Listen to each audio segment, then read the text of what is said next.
Hello viewers.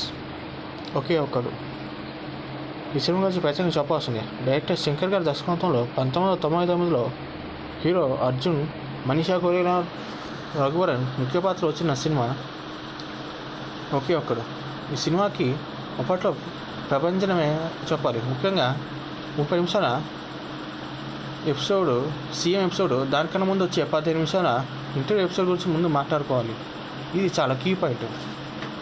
ఇందులో hero Arjun ఒకరోజు అనుకోకుండా సీఎంని ఇంటర్వ్యూ చేసే ఛాన్స్ వస్తుంది.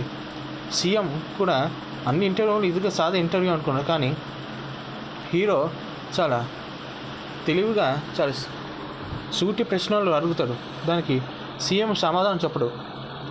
అవన్నీ అవాస్తవాలు అని అంటాడు, కానీ అవన్నీ అవాస్తవాలు కాదు అంటాడు. అలానే ఎన్నికల ప్రకటనలో మీరు చెప్పిన హామీలు ఏవి నెరవేర్చలేదు అంటాడు. దీనికి సీఎంకి కోపం వస్తుంది. అలానే రాష్ట్రంలో జరిగిన మత ఘర్షణలు, కుల ఘర్షణల గురించి హీరో లేవనెత్తుతాడు. అప్పుడు సీఎం కోపం వచ్చి, అసలు సీఎం పదం అంటే ఏంటో తెలుసా, ఒకరోజు సీఎం వీళ్ళు ఉండి చూడు, అప్పుడు ఏంటో తెలుస్తుందని హీరో ఛాలెంజ్ చేస్తాడు. హీరో కూడా సరే అని ఛాలెంజ్ యాక్సెప్ట్ చేస్తాడు. తర్వాత తన ఎమ్మెల్యేలతో మీటింగ్ పెట్టి మాట్లాడతారు. ఒక ఎమ్మెల్యే వచ్చి తన రైట్ హ్యాండ్, ఎందుకు ఇలాంటి విషమ పరీక్ష తనకి ఎందుకు ఛాలెంజ్ విషయాలంటే, నీకు తెలియదు వాడు చేసిన ఆరోపణలు అలాంటి, రేపు మనం ఏ మొహం పెట్టుకుని ఓట్లు అడుగుతాం అంటాడు. అంతేకాకుండా సీఎం పదవి అంటే వాడికి ఏంటో తెలియదు, తెలుసుకునేలోపు రోజు గెలుస్తుంది, అప్పుడు మనమే గెలుస్తాం అంటాడు. ఇక విలన్ చేసిన అతిపెద్ద తప్పు హీరోను తక్కువ అంచనా వేయటం. హీరో అన్ప్రిపేర్డ్గా వస్తాడు, తను ఏం సాధించలేరు అనుకుంటారు. ఇక్కడే విలన్ రాంగ్ స్టెప్ వేసి హీరోకి ఒక ఛాన్స్ ఇచ్చినట్టయింది. ఇంకా 30 నిమిషాల వన్ డే సీఎం ఎపిసోడ్ గురించి ఇప్పుడు మనం తెలుసుకుందాం. ముందుగా హీరో సీఎంగా పదవి స్వీకరించగానే ముందు వస్తూ సీఎం సీట్లో కూర్చొని ఇంటర్వ్యూ కానీ పరిచయాలు అలాంటివి పెంచుకో. అంతేకాకుండా తన పిఏని పిలిచి తనకి ఐఏఎస్ ఆఫీసర్లతో మీటింగ్ కావాలంటాడు. తర్వాత తనకి 3 రకాల వ్యక్తుల పేర్లు కావాలని, వీళ్ళ నష్టానికి చేకూరుస్తున్నారు. ఒకరు తమ పని చక్కగా నిర్వహించిన వారు, తర్వాత అధికార దుర్వినియోగం, అధికారులని లంచాలు ఇచ్చి తెచ్చుకొట్టేవాళ్ళు. మొదటివారు ఎలాంటి వారు అంటే కుల ఘర్షణకి కారణమైన, రెండోవాడు కులాన్ని అడ్డు పెట్టుకునేవారు, మూడోవాడు వీళ్ళిద్దరు కాపాడటానికి అధికార దుర్వినియోగం చేసేవాళ్ళు. ఈ ముగ్గురు వాళ్ళే రాష్ట్రానికి ఎంతో నష్టం జరుగుతుందని అంటారు. వీళ్ళని ఏం చేస్తారు సార్ అని పిఎని అడిగితే, 3 కేటగిరీస్ వ్యక్తులని సస్పెండ్ చేస్తారని, వాళ్ళకి సంబంధించిన పేర్లని 1 గంటలోగా తన డెస్క్ మీద ఉండాలంట. తర్వాత పాడ గుడిసెలకు వెళ్తారు హీరో. ఎందుకు సార్ ఇక్కడికి వచ్చిన పిఏ అడిగితే, హీరో తమ రాష్ట్రంలో పక్కా ఇల్లు ఉండాలనేది తన ఆశయం అని వస్తాడు. తర్వాత అక్కడ ఉన్న వాళ్ళకి పక్కా ఇల్లు కేటాయించిన ఎందుకు మీరు తీసుకోలేదంటారు. ఇది ఇంటర్వ్యూలో అడిగిన క్వశ్చనే. ఆ తర్వాత అక్కడ మేనేజింగ్ డైరెక్టర్ కార్పొరేటర్ని పిలిచి తను సస్పెండ్ చేస్తాడు. తను కూడా ఇల్లు కబ్జా చేశాడని తెలిసి తన మీద ఆన్ ద స్పాట్లో సస్పెన్షన్ ఆర్డర్తో యాక్షన్ తీసుకుంటారు హీరో. తర్వాత అక్రమంగా ఉంటున్న మార్వాణిని ఆ ఇల్లు ఖాళీ చేయిస్తాడు. ఆ ఇల్లు ఆ పేదవాడికే ఇస్తాడు. ఆ పేదవాడు తమకు ఏమైనా ఉపాధి హామీ కల్పిస్తే మేము సంతోషంగా బతుకుతాం అంటాడు. అప్పుడు హీరోకి ఒక థాట్ వస్తుంది. అప్పటి వరకు రాష్ట్రంలో సక్రమంగా ట్యాక్స్ కట్టని వాళ్ళందరికీ ఈ ఒక్కరోజు మీరు సక్రమంగా ట్యాక్స్ కడితే మీ పాత బాకీలన్నీ రద్దు చేయిస్తాను, మీ మీద ఉన్న కేసు తీయిస్తా అంటాడు.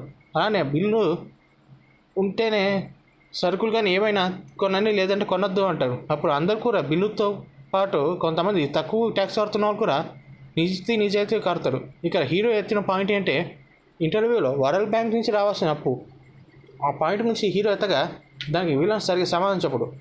అందుకని ట్యాక్స్ రూపంలో రాష్ట్రానికి పన్ను వచ్చే విధంగా హీరో చేస్తాడు.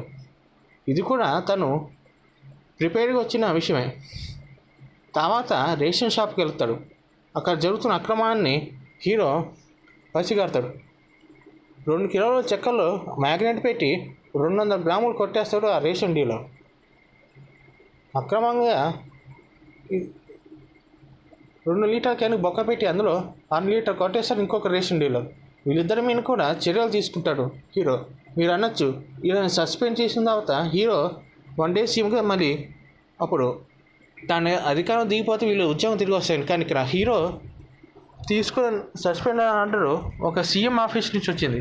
అంటే వీళ్ళు ఉద్యోగంలోకి తిరిగి రావాలంటే మళ్ళీ కలెక్టర్ ఆమోదం, సీఎం ఆఫీస్ నుంచి పర్మిషను, హైకోర్టు ఉత్తర్వులు ఉండాలి. లేదంటే వీళ్ళకి సస్పెండ్ అయిన వాళ్ళకి ఉద్యోగాలు తిరిగి రావు. అందుకని తను వన్ డే సీఎం అయినా సీఎం ఆఫీస్ నుంచి వచ్చిన పతనం కాబట్టి వాళ్ళకి ఉద్యోగం తిరిగి రావటం దాదాపు అసాధ్యమే. తర్వాత ప్రజల కోసం సీఎం అనే కార్యక్రమంలో గంట సేపు ప్రజలతో మాట్లాడతారు. అందులో సక్రమంగా ఉద్యోగం చేయని డాక్టర్ మీద, కంప్లైంట్ ఇచ్చిన వ్యక్తి మీద, అసభ్యంగా మాత్రం పోలీసు వ్యక్తి మీద యాక్షన్ తీసుకుని వాళ్ళని సస్పెండ్ చేస్తారు. తర్వాత అమ్మాయిని ఈవిటింగ్ చేస్తున్న వాళ్ళని మీద, అలానే రౌడీజం చలాయిస్తున్న వాళ్ళ మీద కూడా యాక్షన్ తీసుకుంటారు. ఇది కూడా ఎన్నికల ప్రకటన హామీ పథకం ఏమైపోయినా ఇంటర్వ్యూలో లేవనెత్తిన ప్రశ్నే. హీరో దీనికి కూడా సమాధానం చెప్పాడు.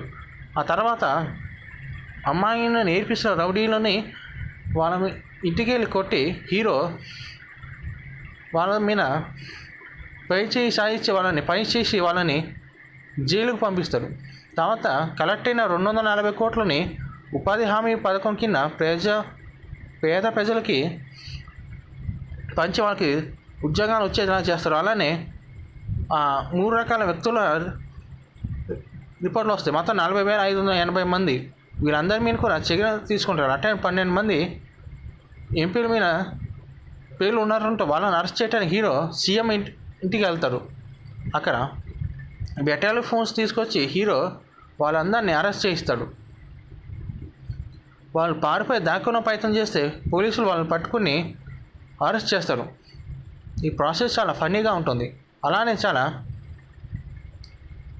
ఎగ్జైటింగ్గా ఉంటుంది.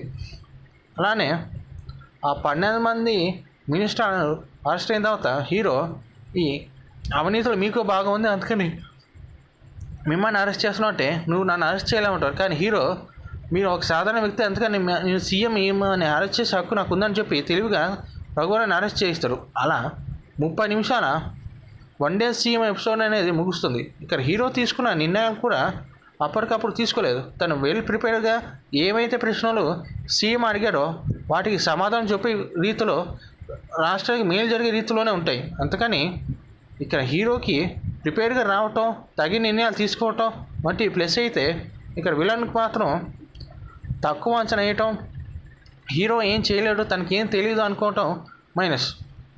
ఓవరాల్ చూస్తే ఒక సీఎంగా ఏమైతే చేయగలరో అదంతా చేసి చూపించారు. సక్రమంగా ఉండే వాళ్ళకి బుద్ధి చెప్పటం, నీతి నిజాయితీ ఉన్న వాళ్ళకి రక్షణ కల్పించడం, రేషన్ డీలర్ లాంటి వాళ్ళకి ఇక్కడ సస్పెండ్ చేసి వాళ్ళ మీద చర్యలు తీసుకోవడం అని ఈ సినిమాలో కరెక్ట్గా చూపించారు. ఇంకా డాక్టర్ పోలీసు ఎపిసోడ్ కూడా మంచి ఎగ్జాంపుల్స్ అని చెప్పాలి.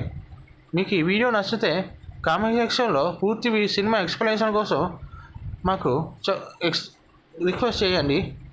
Please like and subscribe to our channel. Thanks for watching.